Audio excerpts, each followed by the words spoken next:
ಆ 4 ಮಕ್ಕಳು ನೀರು ಪಾಲಾದಂಥ ಸ್ಥಳಕ್ಕೆ ನಾವು ಇವಾಗ ಬಂದಿದ್ದೀವಿ. ಆಟ ಆಡೋ ಜಾಗದಲ್ಲಿ ಇನ್ನೂ ಕೂಡ ಮಕ್ಕಳು ಚಪ್ಪಲಿಗಳು ಕೂಡ ನೀವು ಕಾಣ್ತಾ ಇದೆ. ನೋಡಿ, ಇದು ತುಂಬ ಆಳ ಇಲ್ಲ, ಇಲ್ಲೇ ಇದೆ, ಇದಿಷ್ಟೇ ಇರೋದು, ಇದು ಆಳನೇ ಇಲ್ಲ. ಈ ಭಾಗದಿಂದ ಸ್ವಲ್ಪ ಪಕ್ಕಕ್ಕೆ ಬಂದರೆ ಎಷ್ಟು ಆಳ ಇದೆ ಅಂತ ಹೇಳಿದರೆ, ಇದು ಕೋಲ್ ಮುಕ್ಕಾಲು ಭಾಗ ಮುಳುಗುತ್ತೆ, ಇಷ್ಟು ಆಳ ಇದೆ.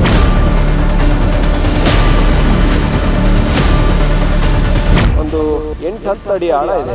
ಇಷ್ಟು ಆಳ ಹೋದ್ರೆ ಈಜು ಬರಲ್ಲ ಅಂದ್ರೆ ಅವರಿಗೆ ಎದ್ದೇಳೋದ ಚಾನ್ಸೇ ಇಲ್ಲ. ಒಂದು ಮಗು ಹೋದ್ರೆ ಅವತ್ತಿಗೆ ಆ ತಂದೆ ತಾಯಿ ಸಂಕಟ ಯಾರಿಗೂ ಬರಲ್ಲ, ಅಷ್ಟು ಸಂಕಟ ತುಂಬಾ ಇರ್ತದೆ. ಅದರಲ್ಲೂ 4 ಮಕ್ಕಳು ಹೋಗಿದ್ದಾರೆ ಅಂತ ಹೇಳಿದ್ರೆ ಕಂದನೆ ಬಾಯನ್ನು ಕರೆಯೋರು ಇಲ್ಲ. ಗೋಳಾಡ್ತಾ ಇದ್ರು, ನನಗೆ ನನ್ನ ಮಕ್ಕಳನ್ನ ಕೊಡಿ, ನನ್ನ ಮೊಮ್ಮಕ್ಕಳು ಬೇಕು ನನಗೆ ಅಂತ. ನನ್ನ ಮೊಮ್ಮಕ್ಕಳು ಬೇಕು ಬಾಯನ್ನು ಕರೆಯೋರು ಇಲ್ಲ.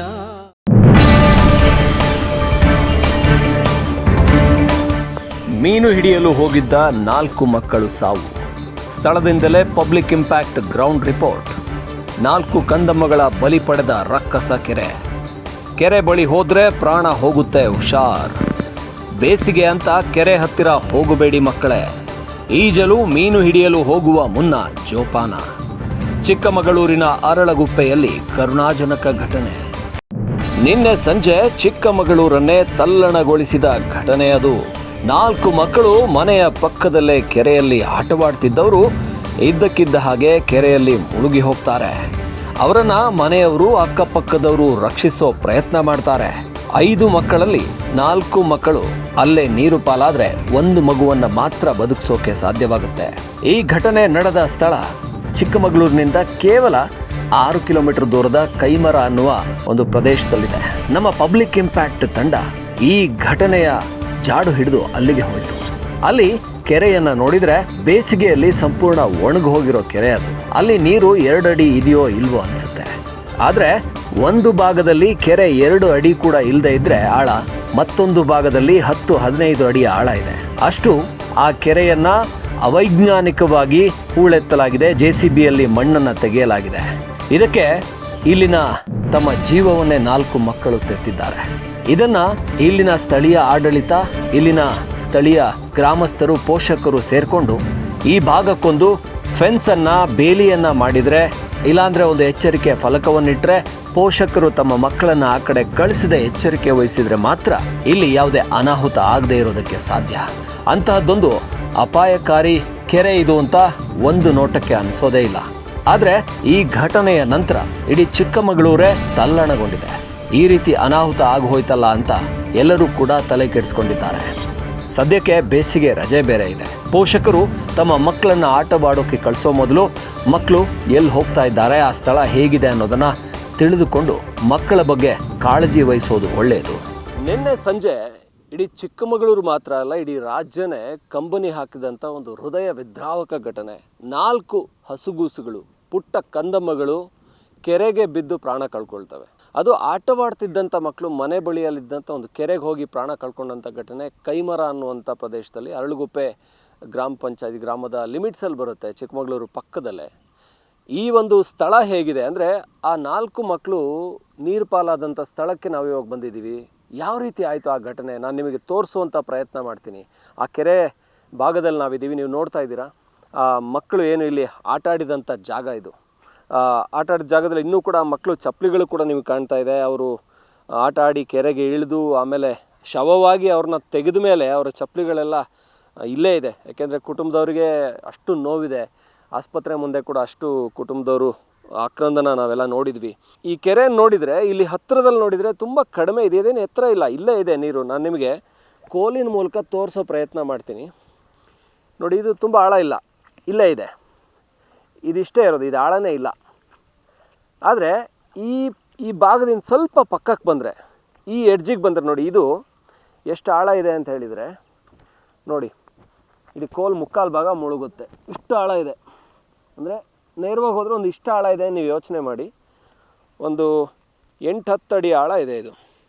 ಅಂದರೆ ಇಷ್ಟು ಇಲ್ಲಿಂದ ಇಲ್ಲಿ ಮಕ್ಕಳು ಆಟ ಆಡ್ತಾ ಇದ್ದವರು ಜಸ್ಟ್ ಇಲ್ಲಿ ಕಾಲು ಜಾರಿದರೆ ಇಷ್ಟು ಆಳಕ್ಕೆ ಹೋಗ್ಬಿಡ್ತಾರೆ. ಅಂದರೆ ಸಣ್ಣ ಮಕ್ಕಳು ಆರಾಮಾಗಿ ಮುಳುಗಿ ಹೋಗ್ತಾರೆ. ಅವ್ರಿಗೆ ಈಜು ಬರಲ್ಲ ಅಂದರೆ ನೋಡಿ, ಇಷ್ಟು ಆಳ ಹೋದರೆ ಈಜು ಬರಲ್ಲ ಅಂದರೆ ಅವರಿಗೆ ಎದ್ದೇಳೋದಕ್ಕೆ ಚಾನ್ಸೇ ಇಲ್ಲ. ಸೊ ಇದು ಇಲ್ಲಿ ಮೀನು ಹಿಡಿಯೋದಕ್ಕೆ ಬಂದಿದ್ರು. ಏನು ಅದು ಮೀನು ಹಿಡಿಯೋ ಗಾಳದ ಕೋಲಿನ ರೀತಿ, ಅಂದರೆ ಗಾಳ ಸಿಕ್ಸಿರೋಂಥ ಕೋಲಿನ ಥರ ಇದೆ. ಈ ಕೆರೆ ಮಳೆ ಬಂದರೆ ತುಂಬ ಎತ್ತರ ನೋಡಿ, ನೀವು ನೋಡ್ತಾ ಇದ್ದಿರಲ್ಲ ಆ ಜಾಗ, ಅವೆಲ್ಲವೂ ಕೂಡ ನೀರೇ ತುಂಬಿಕೊಂಡಿರುತ್ತೆ. ಅಷ್ಟು ಎತ್ತರಕ್ಕೆ ಮಳೆಗಾಲದಲ್ಲಿ ಇರೋಂಥ ಕೆರೆ ಈಗ ಪೂರ್ತಿ ಒಣಗಿ ಹೋಗಿದೆ ಬೇಸಿಗೆಯಲ್ಲಿ. ಈಗ ನೀರು ನೋಡಿದರೆ ಪೂರ್ತಿ ಇಳಿದಿದೆ. ಇಲ್ಲಿ ನೀರು ಹಂಗೆ ನೋಡಿದರೆ ಇಲ್ಲಿ ಯಾರು ಬೇಕಾದ್ರೂ ನಡ್ಕೊಂಡು ಇಲ್ಲಿಂದ ಅಲ್ಲಿಗೆ ಹೋಗ್ಬೋದು ಅನ್ನೋ ರೀತಿ ಕಾಣಿಸುತ್ತೆ. ಆದರೆ ಕೆಲವು ಭಾಗದಲ್ಲಿ ಇಲ್ಲಿ ಹೂಳೆತ್ತಿರೋದ್ರಿಂದ ಕೆಲವು ಭಾಗಗಳಲ್ಲಿ ತುಂಬ ಆಳ ಇದೆ. ಇಲ್ಲಿ ಮಕ್ಕಳು ಬೇಸಿಗೆ ರಜೆ ಆಗಿದ್ದರಿಂದ ಪಕ್ಕದಲ್ಲೇ ಇಲ್ಲಿಂದ 100 ಮೀಟ್ರು ಆಚೆ ಮನೆ ಇದೆ. ಸೊ ಅಲ್ಲಿಂದ ಬಂದಿರುವಂಥವ್ರು, ಸೊ ಅವರು ಬಂದು ಇಲ್ಲಿ ನಮ್ಗೆ ಅಲ್ಲಿ ದಾರಿ ಕಾಣಿಸ್ತಾ ಇದೆ. ಸೊ ಅದು ಕೈಮರ ಅರಳುಗುಪ್ಪೆ ಹೋಗುವಂಥ ಜಾಗ. ಒಂದಷ್ಟು ಮನೆಗಳಿದ್ದಾವೆ. ಅಲ್ಲಿಂದ ಮಕ್ಕಳು ಸಂಜೆ ವೇಳೆ ಆಟ ಆಡ್ಕೊಂಡು ಬಂದಿದ್ದಾರೆ. ಬಂದಿಲ್ಲಿ ಸುಮ್ಮನೆ ಮೀನು ಹಿಡಿಯೋಣ ಅಂತನೋ ನೀರಲ್ಲಿ ಆಟ ಆಡ್ತಾನೋ ಕಾಲ ಕಳೆದಿದ್ದಾರೆ.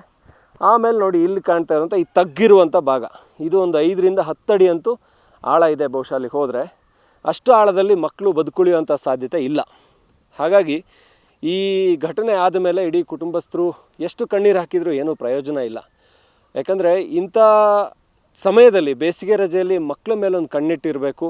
ಮಕ್ಕಳು ಎಲ್ಲಿ ಆಟ ಆಡೋದಕ್ಕೆ ಹೋಗ್ತಾ ಇದ್ದಾರೆ, ಏನು ಮಾಡ್ತಾ ಇದ್ದಾರೆ, ಪ್ರತಿ ಪೋಷಕರಿಗೂ ಕೂಡ ಎಚ್ಚರಿಕೆ ಇರಬೇಕು ಮಕ್ಕಳನ್ನ ಎಲ್ಲಿ ಕಳಿಸಿದ್ದೀವಿ ಅಂತ. ಸೊ ಈ ಜಾಗದಲ್ಲಿ 4 ಮಕ್ಕಳು ಪ್ರಾಣನೇ ಕಳ್ಕೊಂಡಿದ್ದಾರೆ. ಒಂದು ಮಗುವನ್ನ ಉಳಿಸೋದಕ್ಕೆ ಸಾಧ್ಯ ಆಗಿದೆ. ಅಂದರೆ ಆ ಮಕ್ಕಳು ಕಿರ್ಚಾಡ್ದಾಗ ಕೂಗಾಡಿದಾಗ ಆ ಸೌಂಡನ್ನು ಕೇಳ್ಕೊಂಡು ಇಲ್ಲಿಂದ 100-150 ಮೀಟ್ರು 200 ಮೀಟ್ರ್ ದೂರ ಇದೆ. ಅಲ್ಲಿಂದ ಓಡ್ಕೊಂಡ್ಬಂದು ಒಂದು ಮಗುನ ಸೇವ್ ಮಾಡಿದ್ದಾರೆ. ನಾವು ಅದನ್ನು ನಮ್ಮ ಪಬ್ಲಿಕ್ ಇಂಪ್ಯಾಕ್ಟಲ್ಲಿ ನೋಡಿದ್ರಿ ಕೂಡ. ಅವರ ತಾತ ಸೇವ್ ಮಾಡಿ ಅವರು ಗೋಳಾಡ್ತಾ ಇದ್ರು, ನನಗೆ ನನ್ನ ಮಕ್ಕಳನ್ನ ಕೊಡಿ, ನನ್ನ ಮೊಮ್ಮಕ್ಕಳು ಬೇಕು ನನಗೆ ಅಂತ. ಬಟ್ ಕಳ್ಕೊಂಡ್ಮೇಲೆ ಹೋದ ಜೀವ ವಾಪಸ್ ಬರೋದಿಲ್ಲ. ಇನ್ನಾದರೂ ಈ ತರಹದ ಅನಾಹುತಗಳಾಗೋದನ್ನು ತಡಿಬೇಕು ಅಂದರೆ ಪೋಷಕರು ಮಕ್ಕಳ ಮೇಲೆ ಕಣ್ಣಿಟ್ಟಿರಬೇಕು. ಇನ್ನೇನು ರಜೆ ಇನ್ನೊಂದು 15 ದಿನದಲ್ಲಿ ಬೇಸಿಗೆ ರಜೆ ಮುಗಿದೋಗ್ಬಿಡುತ್ತೆ. ಅಲ್ಲಿವರೆಗೂ ಎಲ್ಲ ಪೋಷಕರು ಕೂಡ ಮಕ್ಕಳನ್ನ ಕಾಳಜಿಯಿಂದ ನೋಡ್ಕೊಳ್ಳಿ ಅನ್ನುವಂಥ ಕಳಕಳಿ ನಮ್ಮದು. ವಿಡಿಯೋ ಜರ್ನಲಿಸ್ಟ್ ಚೇತನ್ ಜೊತೆ ಓಂ, ಪಬ್ಲಿಕ್ ಇಂಪ್ಯಾಕ್ಟ್ಗಾಗಿ ಚಿಕ್ಕಮಗಳೂರಿನಿಂದ. ನಿನ್ನೆ ಆಗಿದ್ದು ಒಂದು ಸಂಗತಿ ತುಂಬ ಬೇಜಾರನ್ನಕ್ಕಿಂತನೂ ಮನದಾಳದಿಂದ ತುಂಬ ದುಃಖ ಬರ್ತಾಯಿದೆ. ನಮ್ಮದು ಚಿಕ್ಕಮಗಳೂರಿಂದ ನೋಡೋಕೆ ಬಂದಿದ್ದೀವಿ. ಇವತ್ತು ಸುತ್ತಮುತ್ತ ಇದು 4 ಜನ ಮಕ್ಕಳು ಹೋಗಿರೋದ್ರಿಂದ ಸುತ್ತಮುತ್ತ ಏನು ಹಳ್ಳಿಯವರೆಲ್ಲ ಇದ್ದಾರೆ, ಕೈಮರ ಅವರು ಇವರೆಲ್ಲ ತುಂಬ ರಜೆ ಮಾಡಿದ್ದಾರೆ. ಆ ಮಕ್ಕಳಿಗೆ ಇಲ್ಲಿ ಏನಂತ ಹೇಳಿದ್ರೆ ಕೆರೆ ನಾವೀಗ ಆಲ್ರೆಡಿ ಹೋಗಿ ನೋಡ್ಕೊಬಂದು ತುಂಬ ಡೆಪ್ತ್ ಇದೆ. ಅದೇನಾಗುತ್ತೆ ಅಂತ ಹೇಳಿದ್ರೆ ಈಗ ನಮಗೆ ಈಜು ಬರೋಂಥವ್ರಿಗೆ ಅಲ್ಲಿ ಹೋಗಿ ಸಿಗಾಕಣುತ್ತೆ.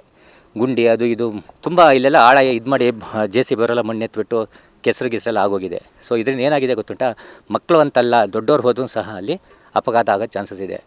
ಸೊ ನಾನೇನು ಹೇಳ್ತಿರೋದಂದರೆ ಈಗ ಜಸ್ಟ್ ಹೋಗಿ ನೋಡ್ಕೊಂಬಂದಿರೋ ಉದ್ದೇಶ ಅಟ್ಲೀಸ್ಟ್ ಒಂದು ಸೇಫ್ಟಿ ಅನ್ನೋದು ಮಾಡಬೇಕು. ಈಗ ಏನೇ ನಮ್ಮ ಹರಳುಗುಪ್ಪೆ ಜನಗಳಿದ್ದಾರೆ ಎಲ್ಲ ಸೇರ್ಕೊಂಡು ಒಂದು ಧ್ವನಿ ಎತ್ತಿದ್ರೆ ಸೊ ಒಂದು ಸೇಫ್ಟಿಯನ್ನು ಮಾಡ್ಬೋದು, ಒಂದು ಜಾಲ್ರಿ ಒಂದು ಹಾಕ್ಬೋದು. ಸೊ ಮಕ್ಕಳು ಹೋಗ್ಲಿಲ್ದಂಗೆ ಏನಾದರೂ ಒಂದು ಕೇರ್ ತಗೊಬೇಕು. ಈಗ ತಂದೆ ತಾಯಿಗೆ ಏನು ಹೇಳ್ಬೇಕಂತ ಹೇಳಿದ್ರೆ, ಈಗ ಆಲ್ರೆಡಿ ಸಮ್ಮರ್ ಇದೆ, ಮಕ್ಕಳನ್ನ ಆದಷ್ಟು ಕೆರೆ ಕಡೆಗೆ ಕಳ್ಸೋದು ಮಾಡೋದೆಲ್ಲ ಸ್ವಲ್ಪ ಹುಷಾರಾಗಿ ಇಟ್ಕೊಳ್ಳಿ.